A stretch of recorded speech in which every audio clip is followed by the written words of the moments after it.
આપણી સંસ્કૃતિમાં જ્ઞાનને છે સૌથી વધારે મહત્ત્વ આપવામાં આવ્યું છે. એનું કારણ શું છે? કેમ કે જ્ઞાન છે જે અંદરની વસ્તુ છે એ બધી જ જે જૂની માન્યતા છે, બધી જે જૂની માનસિકતા છે, આ બધી જ જૂની માનસિકતાને છે જીવનમાંથી કાઢે છે અને એક નવો પ્રકાશ લઈ આવે છે. જ્ઞાન માને શું કે જ્યાં અંધકાર છે ત્યાં પ્રકાશની જરૂર છે, જ્યાં અંધકાર જીવનમાં રહેલો છે ત્યાં પ્રકાશ પાડશે. એ જ્ઞાન જ છે એ પ્રકાશ પાડી શકે છે.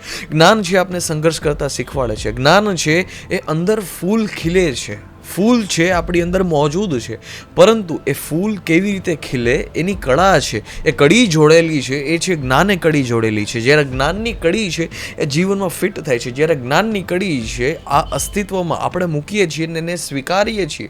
મોજૂદ તો છે જ, પરંતુ જ્યારથી છે આપણે એને સ્વીકાર કરીએ છીએ અંદર છે ને ફૂલ ખીલે છે. અને જે અંદર ફૂલ ખીલે છે તો એ પ્રકાશ આપવાના જ છે, અંદર ફૂલ ખીલે છે તો એ સુગંધ આપવાના જ છે, એમાં કોઈ પણ શંકાને સ્થાન નથી. એટલા માટે આપણી સંસ્કૃતિમાં છે જ્ઞાનને સૌથી વધારે મહત્ત્વ આપવામાં આવ્યું છે, જે અંદરના બંધનો તો કાપે જ છે, પરંતુ અંદર એક એવું ફૂલ જ્ઞાનની મદદથી ખીલે છે કે જે આસપાસ સુગંધ ફેલાવે જ છે. હવે ફૂલ છે એ ફૂલનો સ્વભાવ જ એ છે કે આપણી આસપાસ સુગંધ ફેલાવે. અને વ્યક્તિના જીવનમાં જ્યારે જ્ઞાન આવે છે ત્યારે જ્ઞાનની ખાસિયત જ એ છે કે આસપાસ એ ફેલાવ્યા વગર રહેતું જ નથી. એટલા જ માટે છે આ દુનિયામાં જ્ઞાનને છે સૌથી સુંદર કહેવામાં આવે છે. ભારત દેશે એટલા જ માટે છે જ્ઞાનને સૌથી વધારે મહત્ત્વ આપ્યું છે. સોનાની ચીડિયા માને કે ભારત દેશ સોનાની ચીડિયા એટલા માટે હતું કેમ કે ભારત દેશે જ્ઞાનને છે સૌથી વધારે મહત્ત્વ આપ્યું હતું. આપણે જ્ઞાનની વાતો તો કરીએ, પરંતુ જ્ઞાન છે આપણે જીવનમાં શું શીખવાડે છે? એક સમય માટે તમે કલ્પના કરી લો કે તમે જે વસ્તુથી છે ડરી રહ્યા છો, જે પણ ડર છે તમારી અંદર મોજૂદ છે, આ ડર જ જો તમારા જીવનમાં ના હોય તો તમે કેટલી આગળ સુધી જઈ શકો? આ ડર જ છે જે તમારા જીવનમાં ના હોય તો તમે કેટલી ક્રાંતિ કરી શકો? આ ડર જ છે જે તમારા જીવનમાં ના હોય તો તમે કેટલા સફળતાના શિખર સર કરી શકો? ક્યારેક એક વખત છે કલ્પના કરીને જો તમારું જીવન છે કેટલું રંગીન હોય, તમારું જીવન છે કેટલું સુંદરતમ હોય, જો તમારા જીવનમાં ડર નામનો શબ્દ જ ના હોય, ડર નામની વસ્તુ જ ના હોય. આપને બંધનો છે આ બંધનો કાઢતા અને આ બંધનો છે કાપતા શીખવાડે છે જ્ઞાન. જ્ઞાન સિવાય કોઈ પણ આપણા બંધન છે કાપી નહીં શકે. એટલા જ માટે હનુમાન છે એ જ્ઞાનના દેવતા છે. સાથે સાથે હનુમાનજીને આપણે યાદ કરીએ છીએ શક્તિના રૂપે, પરંતુ શક્તિ કેનાથી જનરેટ થાય?